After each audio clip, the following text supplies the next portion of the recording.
Bom dia, então, a todos. Nós vamos orar para começar a nossa aula de hoje. Então, vamos elevar uma prece a Deus, então, neste momento. Querido Deus, muito obrigada, Senhor, por mais este dia em nossas vidas. Vem agora de uma forma especial estar conosco em nossa manhã de aulas, de atividades. Ajuda-nos a completarmos tudo aquilo que necessitamos. Nos dê tua paz, tua bênção. Em nome de Jesus Cristo nós pedimos. Amém. Muito bem. Na aula de hoje a gente vai revisar a questão do que nós já temos estudado. Módulos 5, 6 e 7. O que nós vamos acabar observando aí? Que este é um conteúdo a nível de interpretação que o Enem requer. Então a gente trabalha muito aqui com a competência 1, né, que é o domínio da norma culta, que o Enem tanto vê e avalia nos alunos.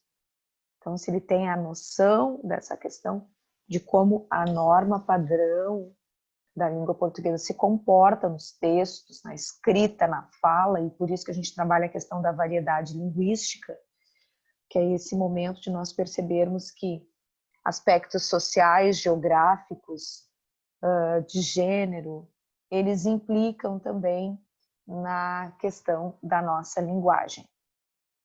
Outra coisa importante que a gente percebe é a competência número 3, que é a capacidade de vocês conseguirem ler o texto, né?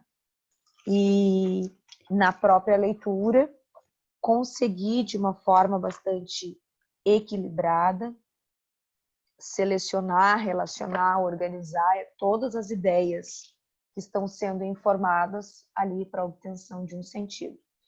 Então, quando a gente estuda o módulo 5, 6 e 7, a gente acha às vezes até meio bobinho assim o tema, né? Tão simples, tão superficial, isso eu já vi no primeiro ano, mas na realidade é exatamente isso. O Enem observando, né, ou treinando vocês aí nessas questões de interpretação de texto, de enxergar o seu idioma, enxergar a sua linguagem e conseguir, né, compreendê-lo facilmente, tanto na leitura quanto na escrita no momento da redação. Então percebam que o Enem ele é uma prova que ele não avalia simplesmente a questão pela questão. Tem por detrás dele uma teoria, tá? Que ela tem um fundamento bem legal. Claro que o Enem ele teve, como é que a gente pode dizer assim, um avanço, uma dinâmica, né? Se a gente pegar as primeiras provas do Enem, a gente vê como foi simples, como foi razoável, questões de química, física, eram extremamente fáceis, até eu, Denise, conseguia responder. Hoje o Enem ele já deu uma melhorada, né? O nível das questões e ele já precisa, né, ver vocês reconhecendo conceitos mesmo da química, da física, da matemática, já melhorou bastante o nível das questões. E, inclusive, já melhorou também a questão da avaliação da redação. Ainda é uma redação, ainda é uma correção mais superficial do que, por exemplo, os corretores da URGS? Ainda é, mas melhorou muito, assim, antes era necessário que houvesse dois meios, né, para a solução do problema. Hoje, se você identificar apenas um, já está tranquilo. Se você já seguir ali o padrão da redação, né, já não está tão desordenado, né? Já tem filtros melhores para a correção. E aí o módulo 5, 6 e 7, ele vem para que a gente perceba esses detalhes, tá? Na aula de hoje eu trouxe aqui algumas questões só para a gente dar uma averiguada aí, né? Nada muito complicado, mas só para a gente perceber esses conceitos, né, que estão inseridos. Deixa eu só ver aqui. Então, vamos lá. Veja só essa questão. Considerando a oração que está em destaque, aqui nesse box, os jurados julgaram o rapaz doente. Responda as questões a que elas se referem. Veja que ele está no nível da interpretação, mas que há alguns conceitos que já estão nesse módulo 5, 6 e 7. Está intrínseco, está dentro da questão. Quando analisada essa frase, o que se percebe é que a construção sintática apresenta algumas inadequações. Quer dizer, tem alguma coisa que está inadequado, que não está bem organizado. Fato que possibilita o termo doente adquirir interpretações distintas. O que nós vamos observar? Aqui nós temos uma frase em que ela possui interpretações diferentes, em que sobre uma palavra recai uma determinada ambiguidade. Então, o que nós vemos? Um conceito de ambiguidade, que é a questão da dupla interpretação, né? Das duas formas como é possível enxergar a frase. Ele pode ser, né, intencional. Muitas propagandas utilizam essa questão da ambiguidade intencional, mas ela pode ser um erro de construção sintática. Tá? Dentro dessa frase há uma palavra no qual recai uma ambiguidade. Então se chama ambiguidade lexical. E a frase ela acaba tendo essas duas interpretações. E aí alguém vai olhar e vai dizer assim, mas eu não estou enxergando duas interpretações. Porque exatamente isso, a ambiguidade é um termo sutil, visível àqueles que têm esse domínio da língua padrão e reconhece que a construção tem problema. Tá? Então, o que a gente vai ver aqui? Quais seriam essas interpretações? As inadequações, por vezes, elas levam-nos a crer que o discurso carece de uma reformulação. Então, nós precisamos retratar essas formas, né?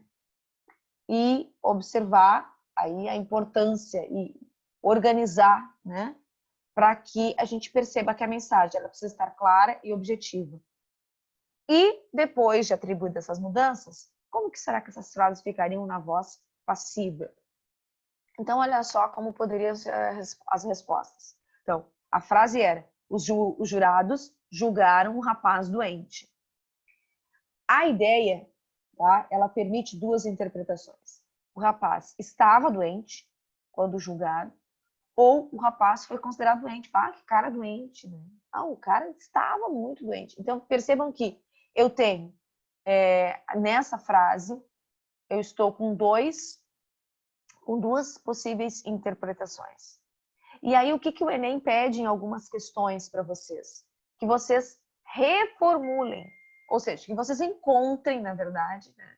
Que vocês encontrem a alternativa em que essa construção ela está desmistificada, ou seja, ela é possível de ser alterada, provocando ali, então, o que se pretende, né? Que você desfaça, que você encontre a melhor reconstrução da frase sem ambiguidade. Sem ambiguidade. Então, muitas questões do Enem aparecem assim. Encontre a alternativa que, né, de forma reformulada, a frase não fica mais com duplo sentido, ou não fica mais ambígua, ou o sentido permanece único. E aí a gente vai observar o seguinte, que nas reformulações seria possível, tá? Claro que o contexto aqui é uma frase fora de contexto, mas possivelmente estaria dentro de um contexto, na questão do Enem, e pediria então que se reformulasse ou que se encontrasse a alternativa reformulada sem prejuízo para o contexto. E aí o que nós poderíamos ter se a gente analisar só a frase, né? Os jurados julgaram o rapaz que estava doente e os jurados julgaram o rapaz como um doente. O que nós vamos perceber? Que na reformulação, sim, é necessário que você agregue novas palavras ou que você retire alguns termos para que você consiga um sentido único para aquela sentença. Então, veja que organizando a frase dos dois sentidos, né, fora de contextos, nós temos essas duas frases organizadas em que agora, a primeira e a segunda, elas não estão ambíguas, elas têm sentidos únicos e distintos, tá bom? Então, é necessário que a gente perceba isso. E letra C, o rapaz que estava, agora passando para a voz passiva, tá?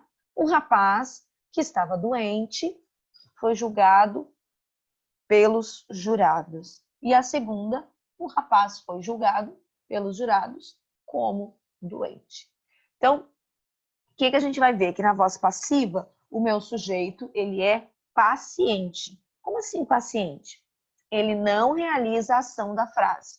Quem realiza a ação da frase é um novo agente que eu coloco, que ele é chamado de agente da voz passiva. Tá bom? Agente tudo junto. Agente. Por quê? Porque aqui a gente está observando que realmente o sujeito é como se fosse também passivo, ou paciente. Veja um paciente no hospital, deitado numa cama, todo mundo faz por ele, as enfermeiras, os médicos, né? Então, é exatamente isso. O sujeito paciente ou passivo, ele encontra-se com verbos, geralmente com locuções verbais, tá? É o caso de foi julgado. E eu encontro nessa locução verbal um agente que vá fazer ação para esse sujeito da minha frase. Então, isso é a voz passiva. Vamos para a próxima questão, então. Veja só, perigo. Árvore ameaça cair em Praça do Jardim Independência. Um perigo iminente ameaça a segurança dos moradores da rua Tonon Martins, no Jardim Independência. Uma árvore com cerca de 35 metros de altura, que fica na Praça Conselheiro da Luz, ameaça cair a qualquer momento. Ela foi atingida no final de novembro do ano passado por um raio e desde este dia apodreceu e morreu. A árvore, de grande porte, é do tipo cambuí e está muito próxima à rede de iluminação pública e das residências. O perigo são as crianças que brincam no local. Bom, observa que é um texto, é uma notícia do jornal Integração, de 96, mas conseguem perceber o que pretendia afirmar o presidente da Associação dos Moradores? E o que ele afirma literalmente? E na placa abaixo nós também temos uma outra construção a ser analisada em seguida. Mas o que pretendia afirmar o presidente dessa associação? Bom, professor, ele pretendia anunciar que a árvore estava podre e ia cair a qualquer momento. Ok. Mas o que realmente ele afirma? Vocês conseguem perceber que, quando analisada em seu sentido literal, a mensagem nos revela que quem está oferecendo perigo são as crianças? Porque no final da notícia desse jornal, ele coloca assim: o perigo são as crianças que brincam no local. Observa que foi um descuido aqui do redator. Essa frase é possível compreender de duas formas. Então, aqui se encontra um elemento de ambiguidade sintática, onde a estrutura da frase está mal construída e faz com que, então, se entenda que existe um perigo para as crianças que brincam perto da árvore, mas também há a possibilidade de compreensão de que as crianças, na verdade, que são perigosas. Professora, mas isso é muito sutil. Mas é exatamente isso que a ambiguidade faz. Ela dá uma interpretação sutil a quem lê. E realmente algumas pessoas que forem ler, elas poderão se confundir e fazer a pergunta de novo. Não, só um pouquinho. Quem é? Como é que é? Tá, agora eu entendi. Então, é exatamente esse o processo da ambiguidade. Ela faz você ter duplo sentido, mas aí alguém esclarece. Tá, ok. Mas você percebe que há uma má construção. Ou que recai sobre uma palavra, e aí a ambiguidade lexical, ou recai sobre uma estrutura que foi mal formulada, mal construída. E aí é possível se compreender aqui, né, mediante este interlocutor, que o perigo não é a árvore podre, são as crianças que estão ali ao redor. Porque coloca, inclusive, numa sentença separada do parágrafo ali, né, da ideia geral do parágrafo, ok? E aí, na alternativa C, diz assim, na placa abaixo, podemos encontrar o mesmo tipo de ambiguidade que havia na declaração de Sérgio Marcati, o que tornaria divertida a leitura da placa. A placa diz assim, cuidado escola. Beleza, veja aqui, podemos ver o seguinte, há uma dificuldade em nós vermos essa frase, porque não há uma vírgula, então não é um vocativo, não é um chamado. Cuidado escola, está acontecendo algum perigo, né? Cuidado crianças, não tem essa vírgula, então não é um vocativo. Então é possível que nesse caso a escola precise tomar cuidado, dá essa ideia de interpretação, que a escola precisa tomar cuidado com as pessoas ou as pessoas precisam tomar cuidado com a escola. Veja, cuidado escola. Então, é possível essas interpretações que eu esteja dizendo para as pessoas, cuidado escola, né? No trânsito, né? Digamos que você veja.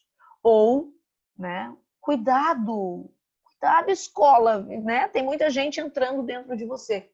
Aí você pensa, mas é uma interpretação muito singela, né, professora? Mas é possível que isso aconteça, o quê?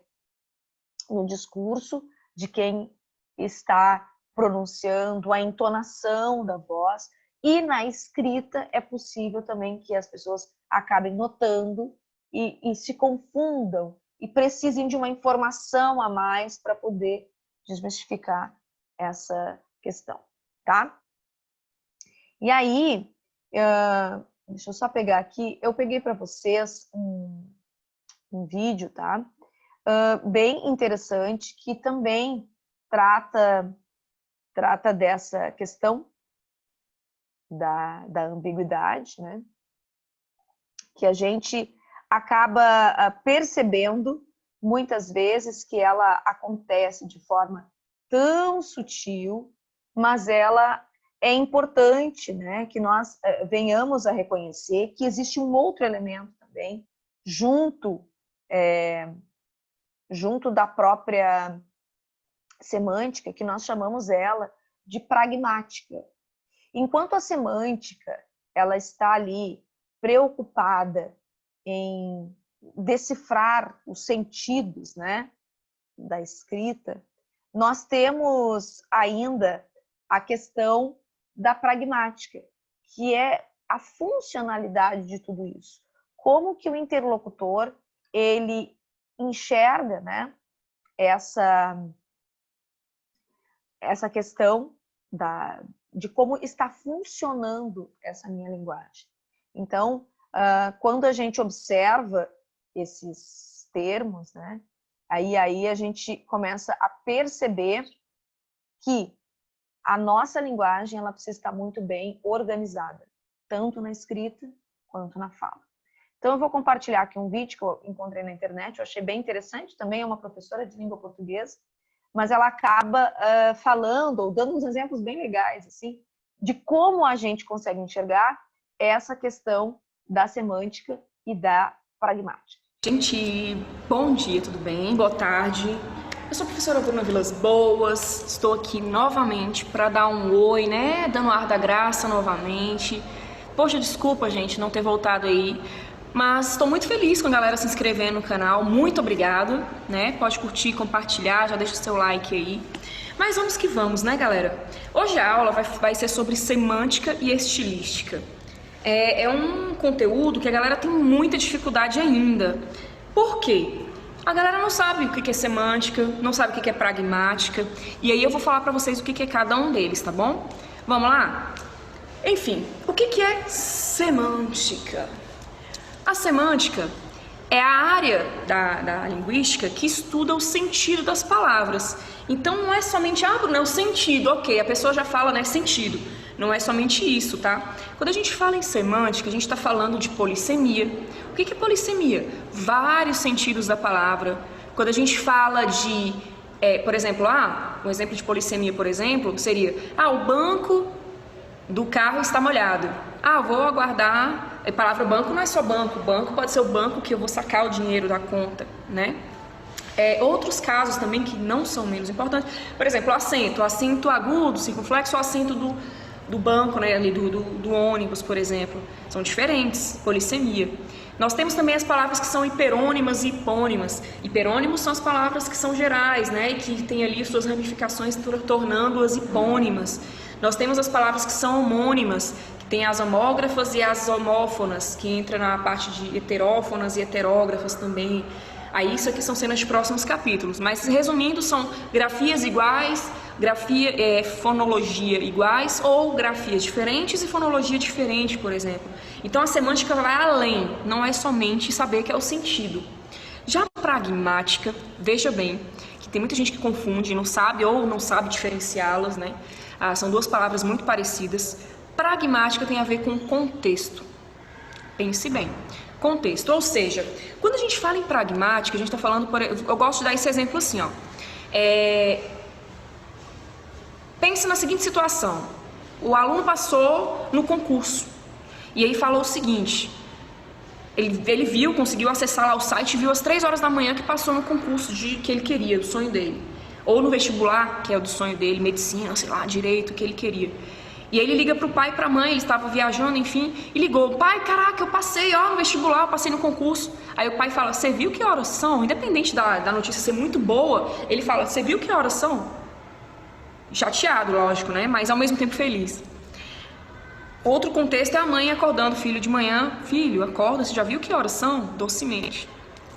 Outro contexto é a pessoa indo fazer a prova atrasado, né? Caraca, corre, fazendo a prova do Enem correndo, ou indo fazer o vestibular, ou concurso também atrasado, e vai lá, corre, você viu que horas são? Corre, já tá atrasado. Então são contextos diferentes e a mesma frase, entende? E aí a gente tem que ter cuidado, porque quando a gente fala nesse sentido, a gente tem que ter cuidado com a ambiguidade, né? Que entra aí o contexto de duplo sentido. Peraí, o meu pai saiu da loja de sapatos. Parece uma frase normal, mas peraí, ele saiu de sapato, calçado, ou ele saiu da loja de sapatos, né? Enfim, a minha irmã estava na loja, sei lá, o gerente estava na loja com seu irmão. Peraí, mas o gerente... Vocês entenderam? Então, cuidado. Principalmente em redação, a gente tem que ter muito cuidado com essa questão da semântica. E tem tirado muito ponto da galera, ok? Cuidado. Isso aí é importantíssimo. Então tá aí a diferença entre semântica e pragmática. Isso é importantíssimo para vocês, beleza? Cuidado, foco e vamos que vamos. Que eu vou ter mais dicas aí, vou gravar mais alguns videozinhos para vocês. Muito bom vocês de novo. Quando eu tiver um tempinho, eu vou gravar. Muito bem.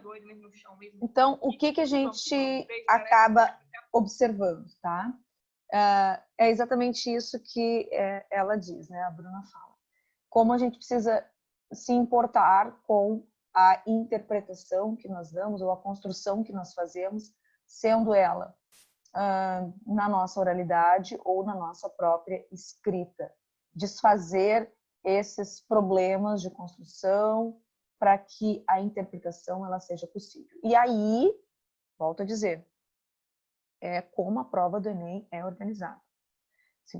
Às vezes a gente acha bobagem, né? Mas lá na apostila 4 de vocês, de pré-vestibular, na página 12, como a gente viu na aula de redação semana passada, nós temos aqui as competências, tá? E é importante a gente analisar ali. A competência do Enem, ela trabalha muito ali, principalmente a 3 e a 4, onde você precisa demonstrar a sua habilidade em reconhecer os elementos que organizam o texto, os elementos que estruturam a frase, conectores, advérbios, adjetivos, como são bem empregados, mas também como que você compreende eles ou entende eles quando está lá nas questões objetivas. Quando lá existe um verbo, né, que está dando ali uma ordem para a execução da questão. Você está seguindo exatamente qual sentido pretendido para aquela questão. Isso na matemática, na física, na química. Então, a importância da prova do Enem é essa habilidade do aluno reconhecer o seu idioma, encontrar nele essas pequenas estruturas, decifrar essas estruturas para a obtenção do sentido. E claro que nisso tudo, o que o Enem diz? A prova de português do Enem é muito fácil, professor, é só a interpretação. Porque dentro da prova do Enem, de português, nas demais questões, estão esses conceitos de polissemia, ambiguidade, construção, sintática, organização das frases, conectores, todas as classes gramaticais, a questão dos complementos verbais.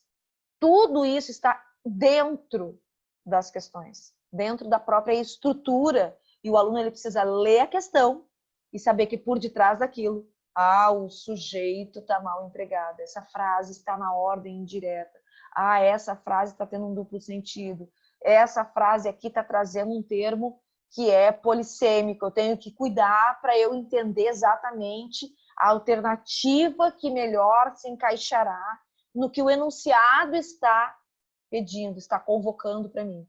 Então, são coisas que você precisa observar, que o Enem, de certa forma, ele é muito bem elaborado nesse sentido. Porque ele vê o seguinte, o que você entendeu realmente durante os seus anos escolares, que você consegue, nesse momento, aplicar, né? Como que você consegue observar como está funcionando realmente as suas aulas de linguagem. Porque quem não é um bom intérprete da sua língua, do seu idioma, nesse momento ele não terá aí tão facilmente a obtenção de uma boa nota em todas as questões. Não vale ser bom em exatas no Enem. Vale ser bom intérprete do seu idioma. Isso sim é o que vale. Então, que você aí tenha em mãos no dia da nossa avaliação, semana que vem, tá? A sua apostila, seus conceitos, para que você possa ir bem na avaliação ali no CPB. Fala, João. Diga. As redações no CPB dá para fazer no estilo Enem?